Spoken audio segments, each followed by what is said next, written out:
At about 1500 RPMs, the engine has a knock to it. See if you can hear it.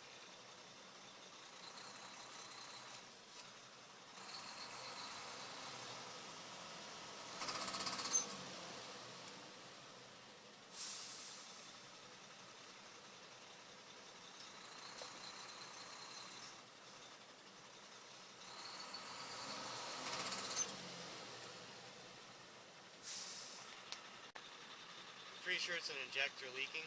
Too much fuel into the cylinder. I'm going to figure that out as I got Cummins in sight. And I'm just going to do a cylinder cutout test. Cut them out one by one. And if it stops knocking at whatever cylinder I cut out, then that's a cylinder that's bad. The injector that's bad. Okay, so I cut them all out one by one. Number one cylinder, when I cut that one out, the knock disappeared. But 2, 3, 4, 5, and 6, the knock was still there. So number one cylinder injector is bad. So that's a problem. I got the old injector out. There's really no physical damage on the outside of the injector, so you can't really tell that it's bad from there.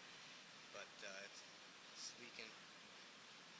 So it's not too bad of a job. Just take the rockers, valve bridges, pusher rods, valve cover. That's pretty much it. Before you do all this, you want to set number one cylinder to top dead center, compression stroke. So adjusting the valves would be a cinch, and yeah, I'll install this one and then test it out. Alright, after I change that injector, number one, it is back to normal. No more knocking.